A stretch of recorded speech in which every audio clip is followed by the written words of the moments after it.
I wish to start by commending and congratulating everyone for such a successful and historic event in the aviation sector in Africa.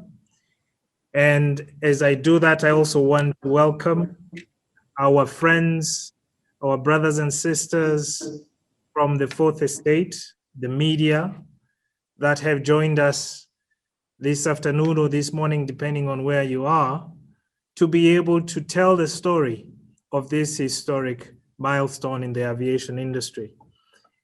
I usually say that journalists and people in the media, such as myself included, we like stories. We like telling things that will inform and empower our listeners or our readers, whichever the case may be. And in this case, I believe that the colleagues from the media who have come here have come to look for a story.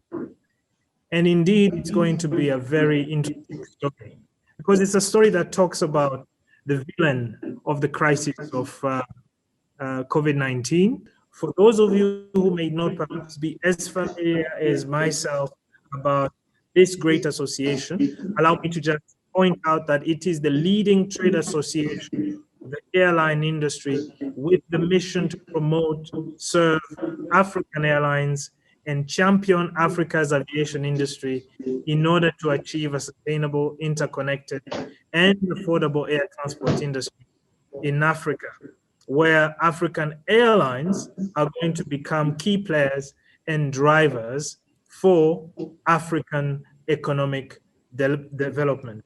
Now, we all, I mean, if you are like me, when you see that flag on your airline, when you see Kenya Airways connecting the whole world, when you see Ethiopian Airlines flying the entire continent, when you see TAG Angola, when you see Rwanda, when you see Tunisia, when you see all these great African airlines crisscrossing the planet, connecting us to other civilizations, you get a sense of pride.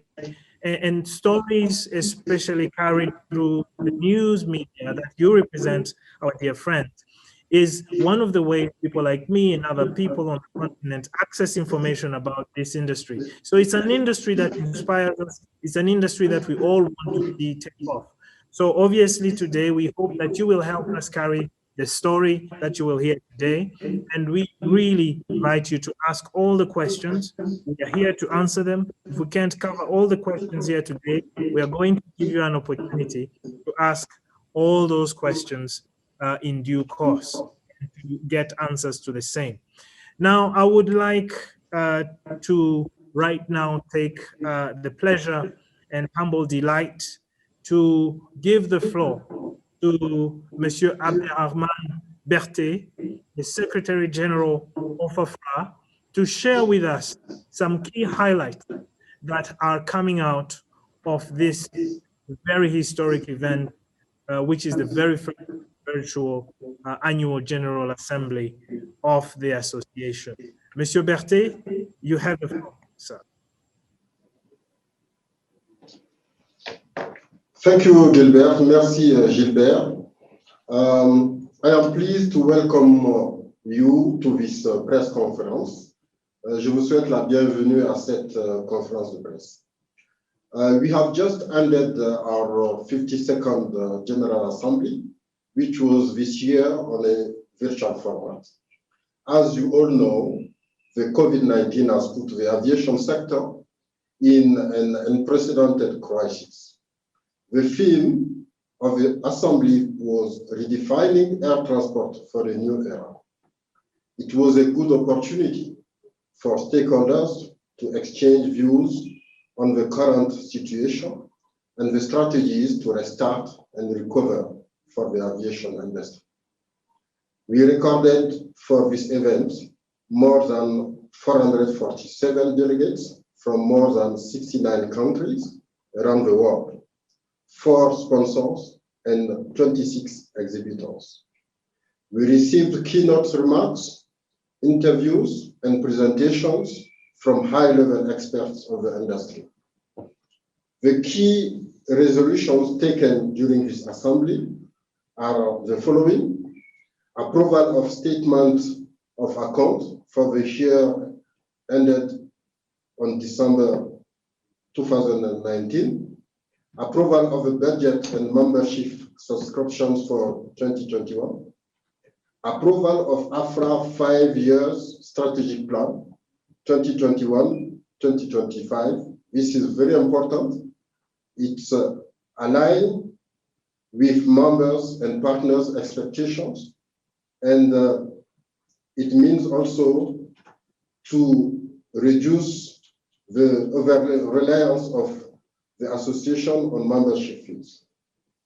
During this assembly, some appointments in the executive committee was decided for the Western Central region, Congo Airways, for the Southern region, LAM Mozambique, and for the Northern region, Air Algeria.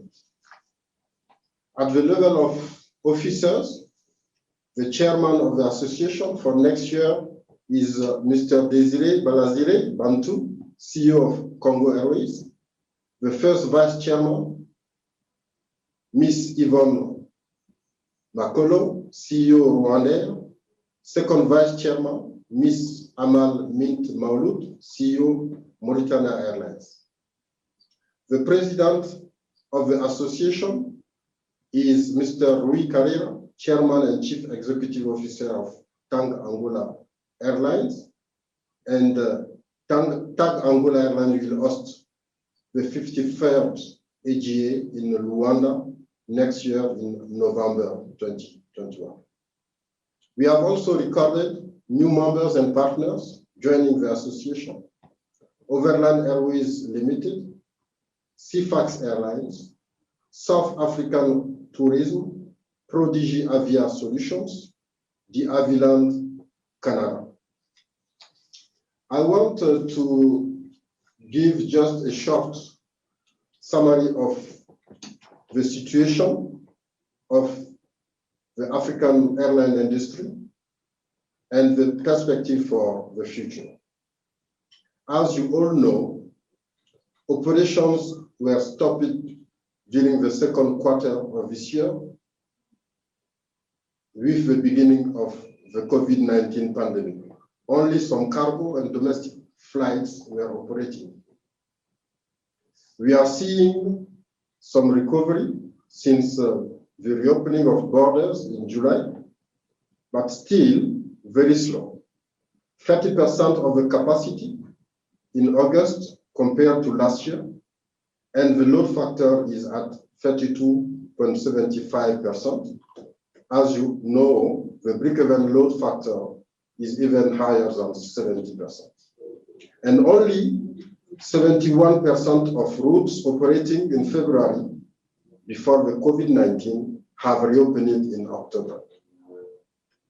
We estimate the loss of revenues for 2020 for African airlines at $9 billion compared to 2019. Travel restrictions are currently a big challenge for African airlines. Testing protocols, quarantine in some countries, and travel bans. The lack of liquidity due to the low activity of airlines is also a big challenge for the restart of African airlines. We estimate that the recovery, the full recovery, will not happen before end 2023 and 2024. Domestic network will restart before intra-Africa, and intra-Africa before intercontinental routes. Still some uncertainty with the second wave we are currently seeing across the world, and also the availability of a vaccine. Yesterday, we all have seen some good news. Maybe the vaccine will be available by the end of this year. This will really be a very good news for our industry. For the future, for the restart of the airline business, there are some urgent actions to undertake. On the financial side, AFRA has been, since the beginning of the pandemic, appealing to governments and development financial institutions to support the industry. And we have seen some states giving substantial amounts of support to their airlines. We encourage other kinds of financial relief for airlines. We are confident that all those actions will help our industry to rebound after this crisis. We also think that a critical factor for the rebound and recovery post-COVID-19 is collaboration and cooperation among airlines.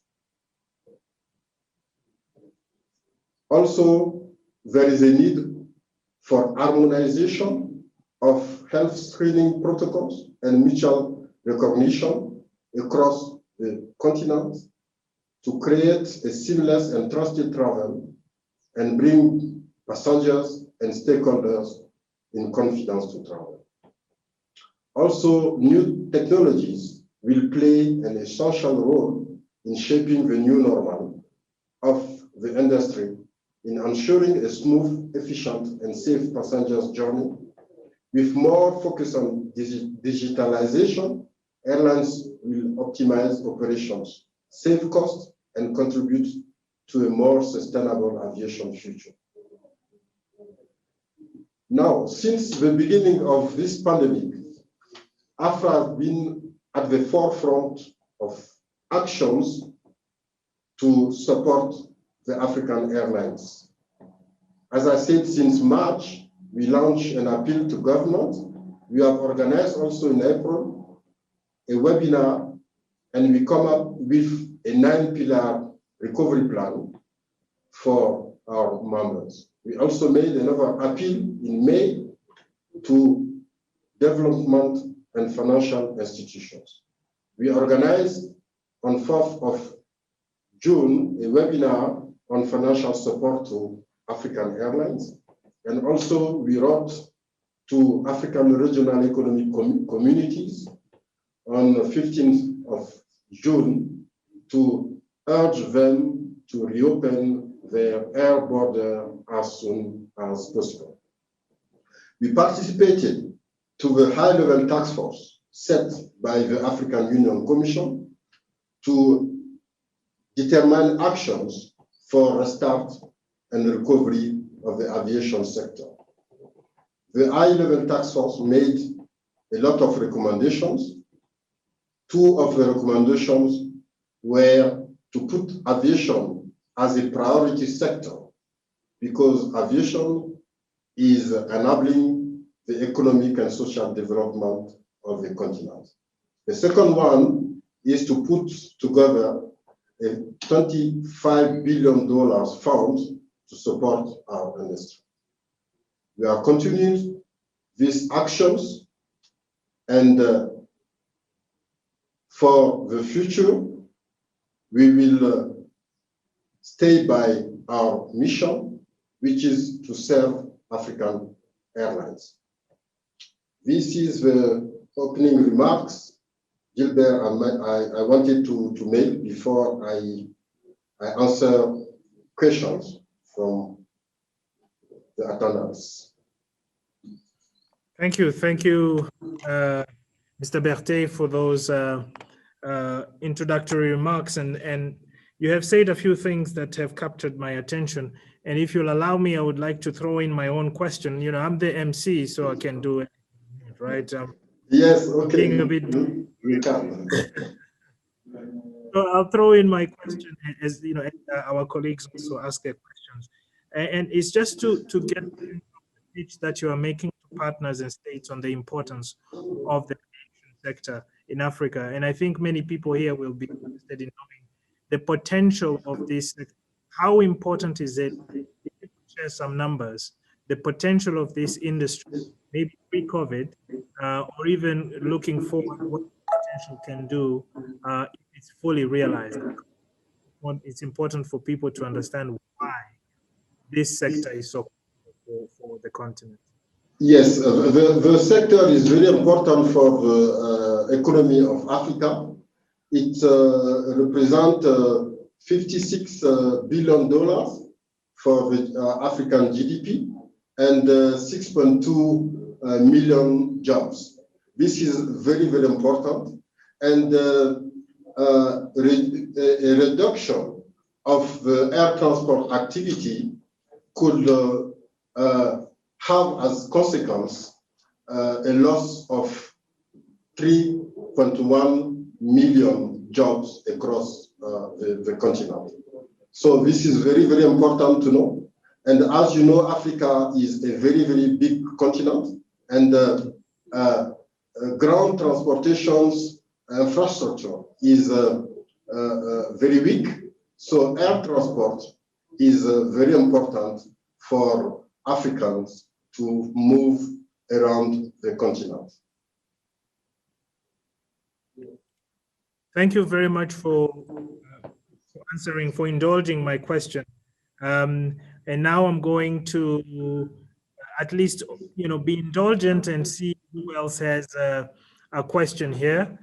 So, colleagues, I'm going to now be looking at the chat section to see the comments and questions of our members from the Fourth Estate. 9 million, is it job losses? A question from Romuald. Does 9 million losses estimated in 2020 take into account the second wave of COVID-19? Mr. Berthet, you can address kindly. Yes, thank you. This is a very, very good question, because I said in my introductory remarks that there are some uncertainty due to the second wave and the time we will get a vaccine. The $9 billion is a loss of revenue for African Airlines. So at AFRA, we are making an assessment of the loss of revenues every month. This figure is for the month of October. So for November and December, we'll reassess the amount the airlines are supposed to lose during this 2020 year. And we will see how we can take into account the second wave and also the possibility to have a vaccine as soon as possible. So it's an ongoing assessment. This assessment clearly was not taking into account the impact, the possible impact of the second wave on the industry.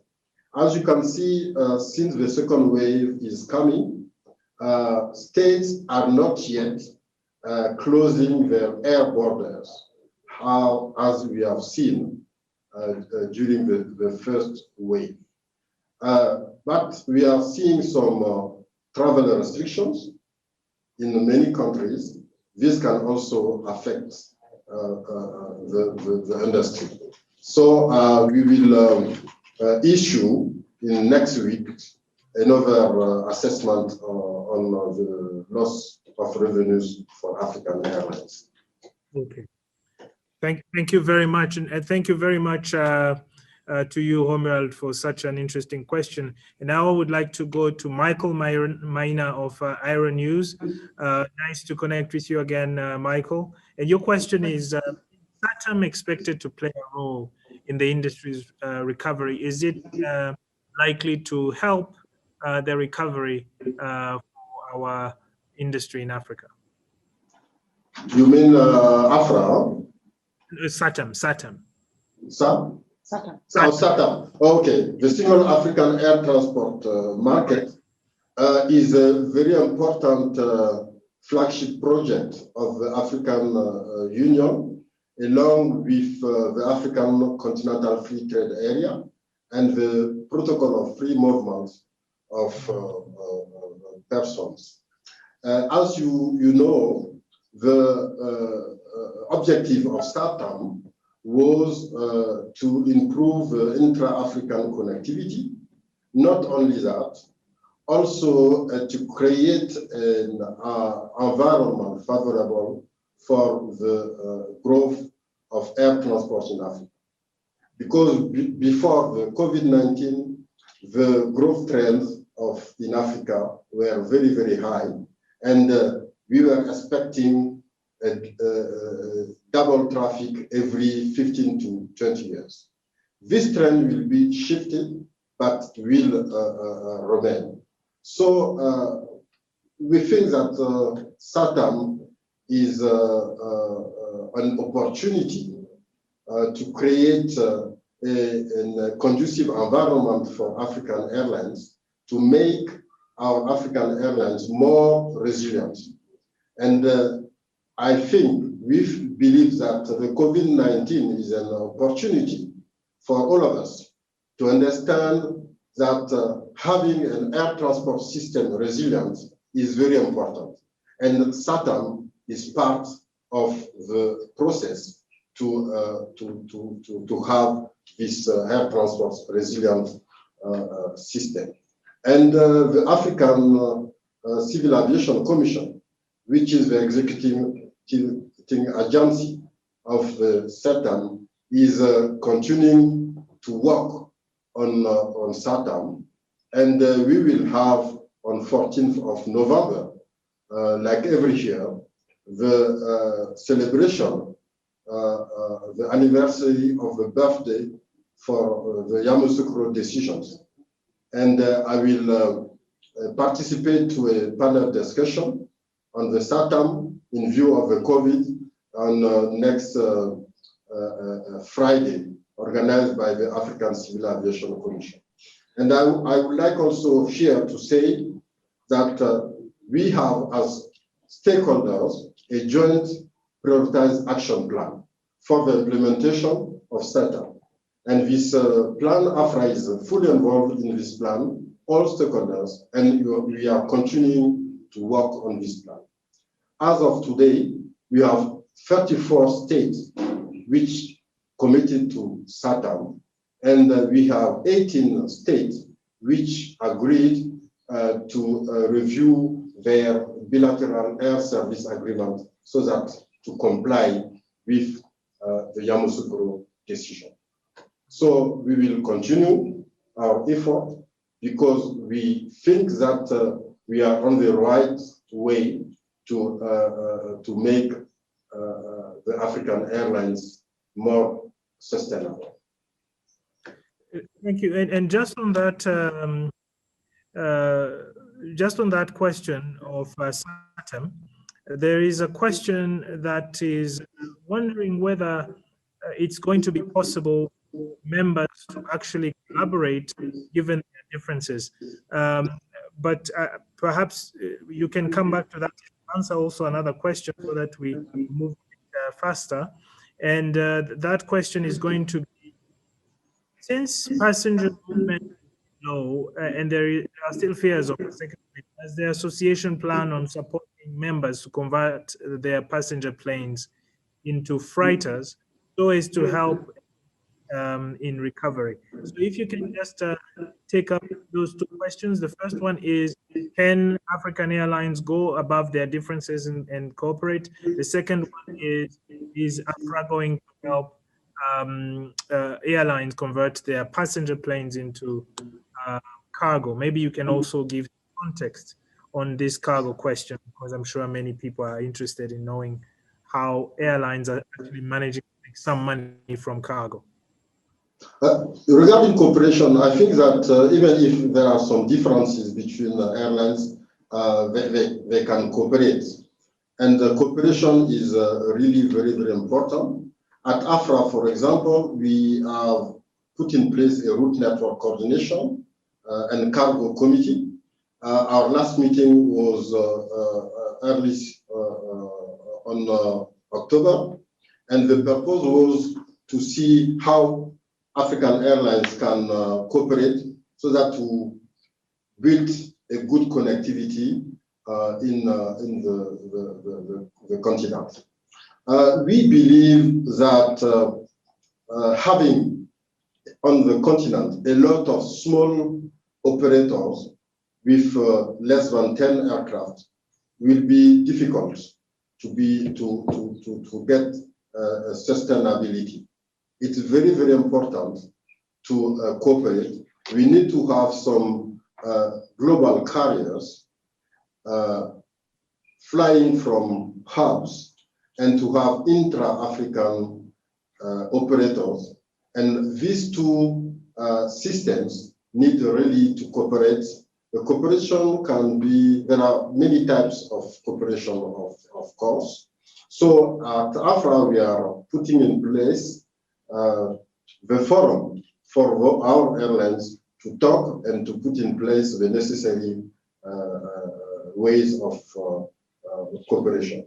Regarding the African Airlines Alliance is a possibility. That's what you're telling us. Yes, African Alliance is a possibility. At AFRA, we talked about it before the COVID-19. It's on our plans. But with the COVID-19, we have slowed down the project because our main concern today is to restart and recover. And we believe that at the end of the day, we need really to have an African alliance, and we will work on that. And for the cargo, when the COVID-19 pandemic started in April, we have seen that only cargo flights were operating. Some AFRA members have converted their passenger aircraft on cargo aircraft. And at AFRA, we have put in place a capacity sharing portal, which was launched in August, and about how airline can share their capacity. It can be passenger aircraft or cargo aircraft also.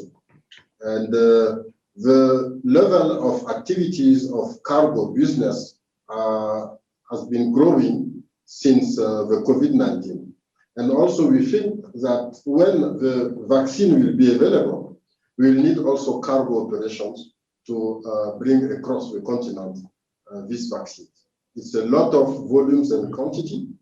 And at AFRA, we are also working with African CDC to see, because they have also a pharmaceutical platform, to see how we can link our capacity sharing portal with the African CDC portal for the benefits of African states and African airlines.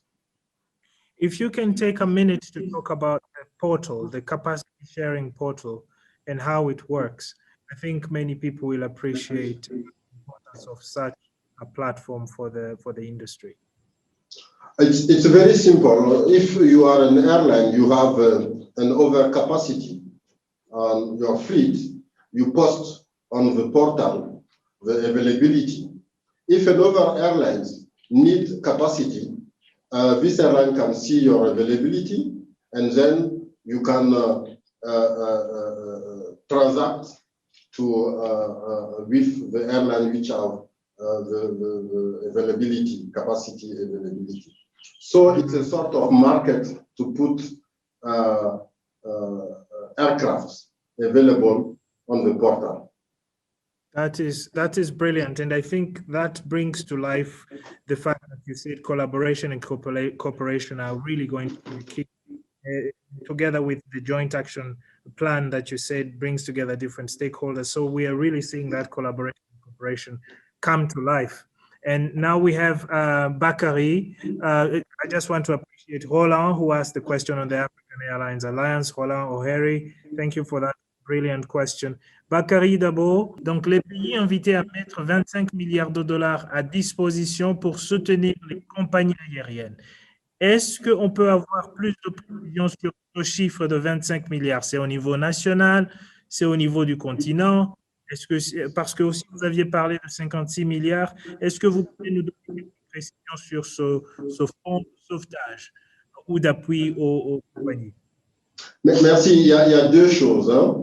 Nous avons lancé un appel au gouvernement africain pour venir en aide à leurs compagnies aériennes.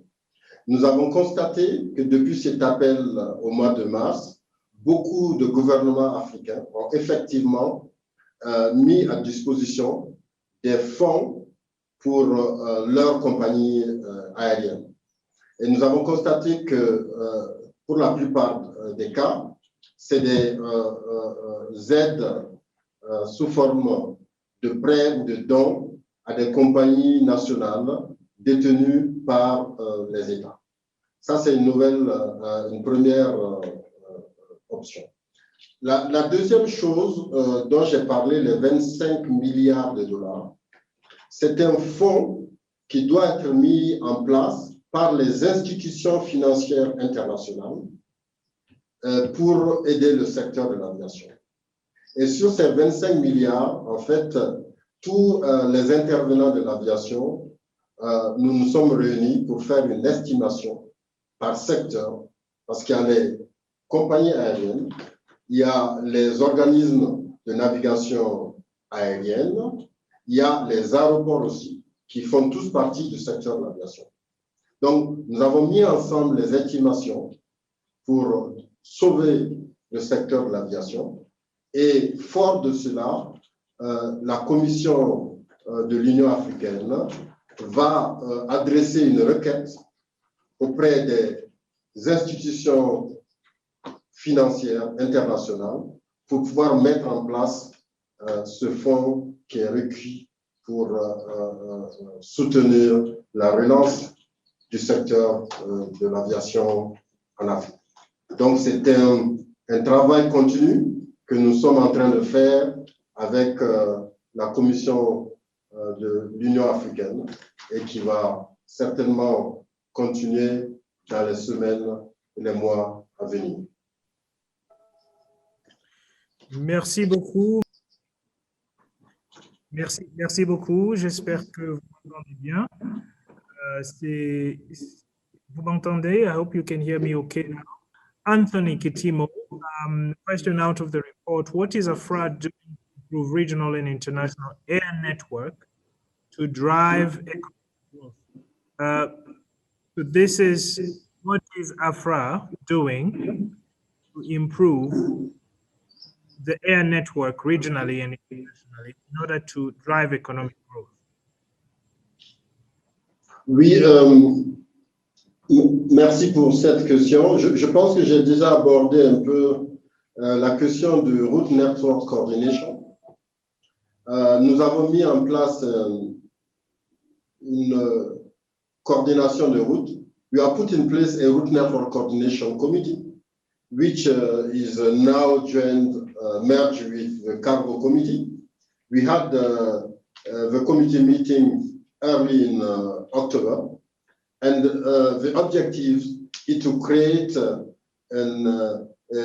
network in Africa with a very good connectivity for African passengers.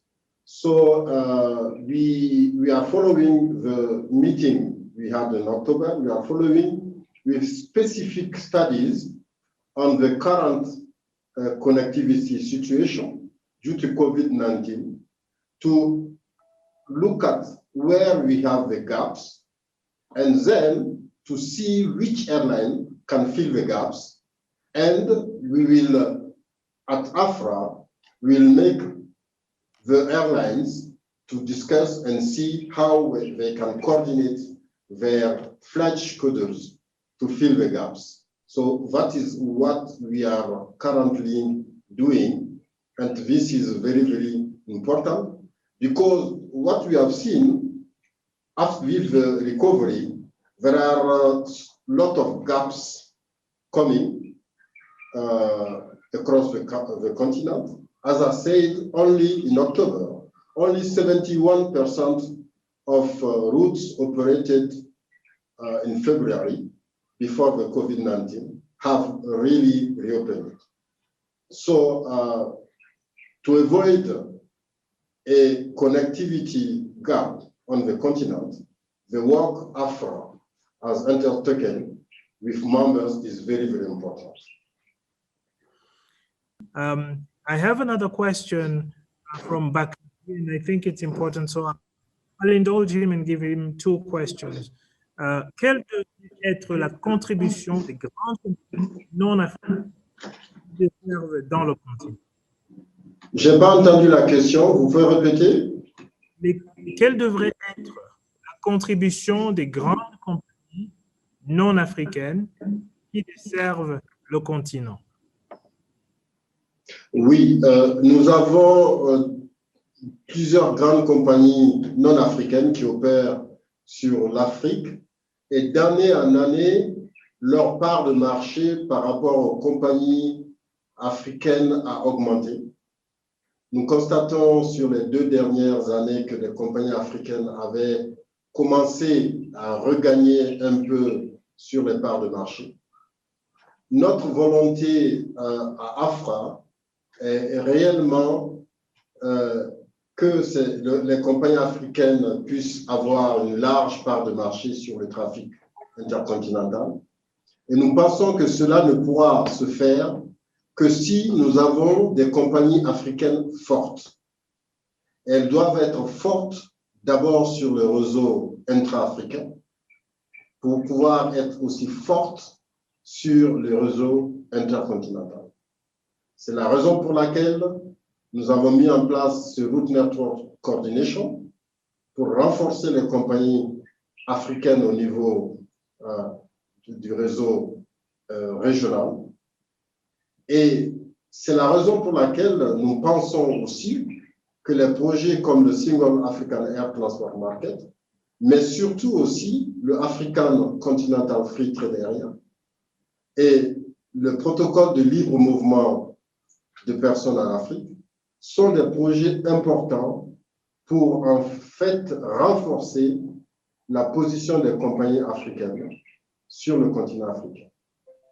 Et aussi, je voudrais ici dire que la Commission africaine de l'aviation civile vient de lancer une révision de la politique africaine de l'aviation civile, qui est une politique qui avait été conçue depuis plus de 10 ans.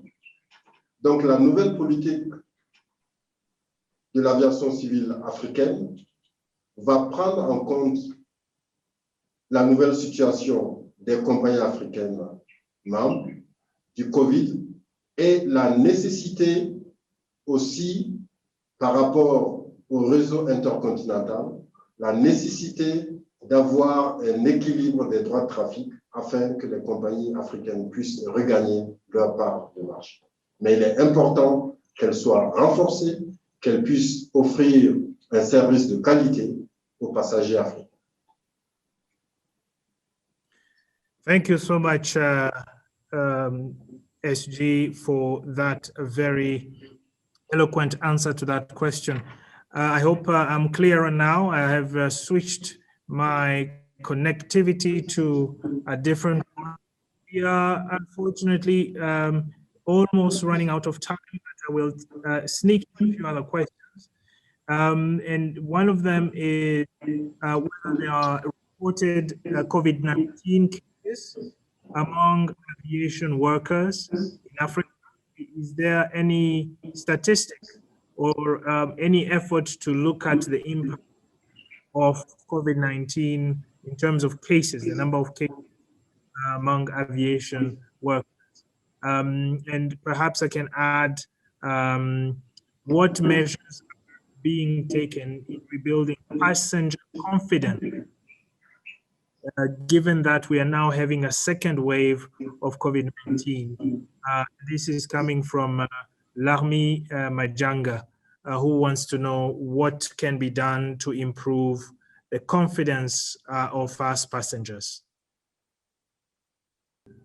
Regarding the number of cases among aviation sector workers, what I can say regarding the aviation workers is that they have really been very impacted by the COVID-19 because airlines were not operating, so they were not having revenue streams. It means that many airlines have laid off some staff or even have reduced the salaries of the workers. And we believe that with the recovery, these workers will be able to come back to work. Because, as you know, aviation sector is a very specialized sector. And we need skilled and experienced workers. And it takes time and a lot of money to get expertise. So we really need these workers.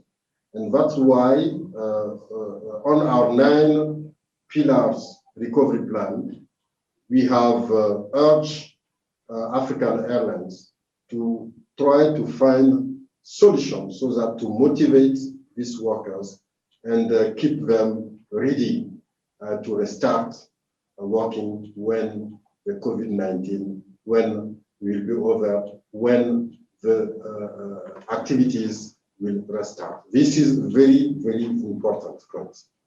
Thank you very much. There is one last question. I hope you can hear me now. Yes, I can hear you. All right.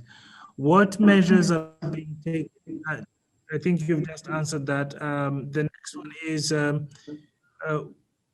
quelle a été la réaction des États au sujet d'éventuels soutiens aux compagnies aériennes? C'est-à-dire que vous avez dit que vous avez lancé un appel et j'aimerais savoir quelle a été la réaction des États. Oui, bon, je vous entends pas très bien, mais je comprends que la question, c'est quelle a été la réaction des États suite à l'appel que nous avions lancé au gouvernement. Oui. Nous avons lancé un appel à tous les gouvernements africains. Et d'autres organisations ont fait la même chose. Et nous avons constaté, comme j'ai eu à le dire, que plusieurs gouvernements africains ont effectivement débloqué des fonds pour soutenir leurs compagnies. Et certaines ont même débloqué une seconde tranche de fonds au mois d'octobre pour venir en aide à leurs compagnies aériennes. Donc, nous estimons que notre appel a été entendu et nous continuons à demander au gouvernement de continuer à soutenir le secteur de l'aviation parce que nous pensons que l'aviation est un secteur très important pour le développement économique et social du continent africain. Et l'aviation doit être considérée comme un secteur prioritaire. L'aviation doit être considérée comme faisant partie de la résilience des économies africaines parce que les économies vont être en récession pour l'année 2020. Et l'aviation est un secteur qui va favoriser la reprise de l'activité économique à travers le continent. Merci. And now I'll switch to English with a question from Ivan. Would you advise regional airlines from East Africa to merge and close shop some of them, considering that they are not making profit, and continue millions of dollars in investment from taxpayer funds? Is that something you would advise, sir? Okay, I will not just address the question for the region. As I said before, for us, it's very, very important to have a strong intra-African airlines.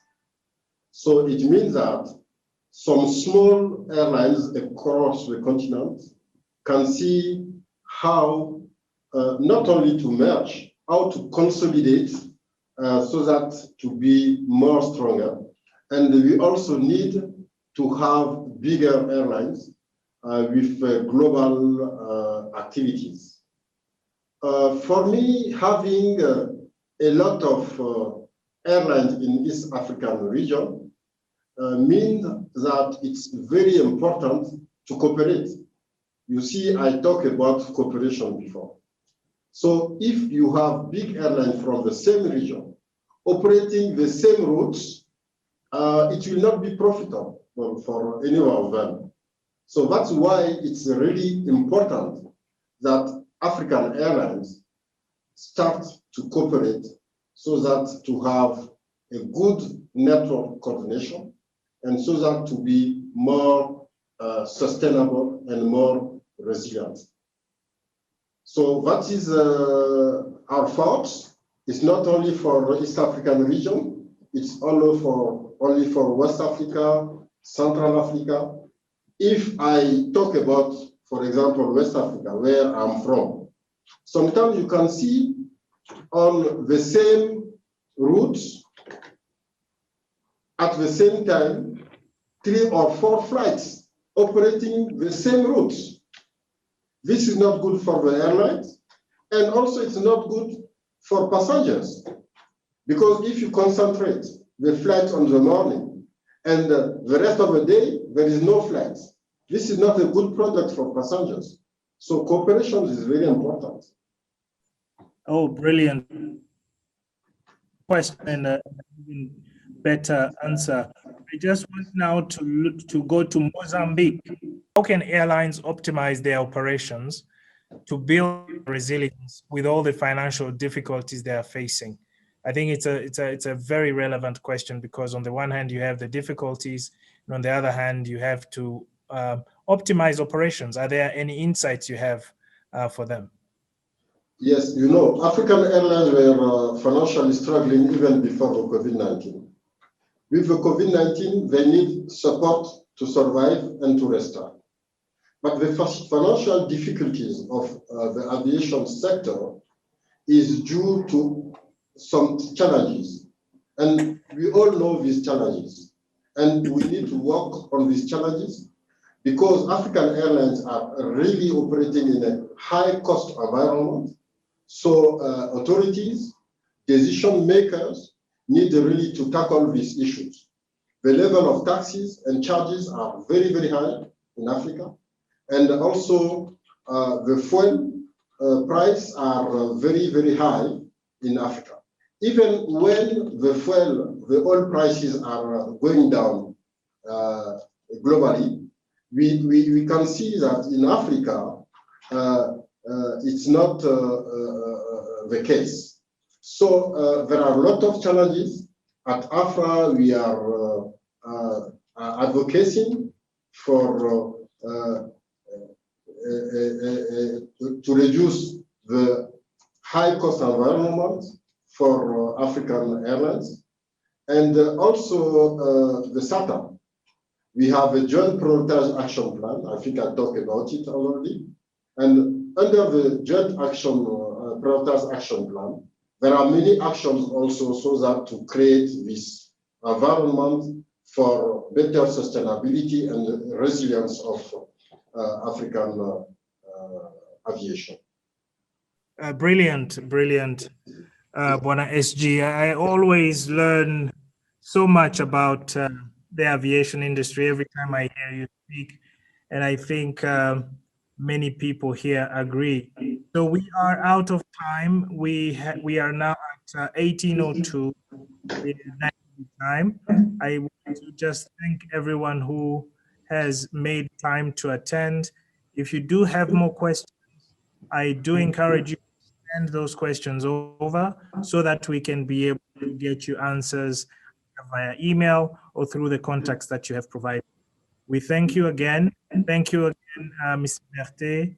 And I would like to call this session to a close. We are going to distribute to all our friends, all our journalists who have attended, and those in our network, a media pack that is going to have a press release. It's going to have the report, going to have some fantastic content that you will be able to refer to as you wish to. So with that said, I would like to thank you all. My apologies for the internet connection, but all is well that ends well, as they say. We have come to the end of this historic press conference after a historic. Thank you all, and all the best in your endeavors.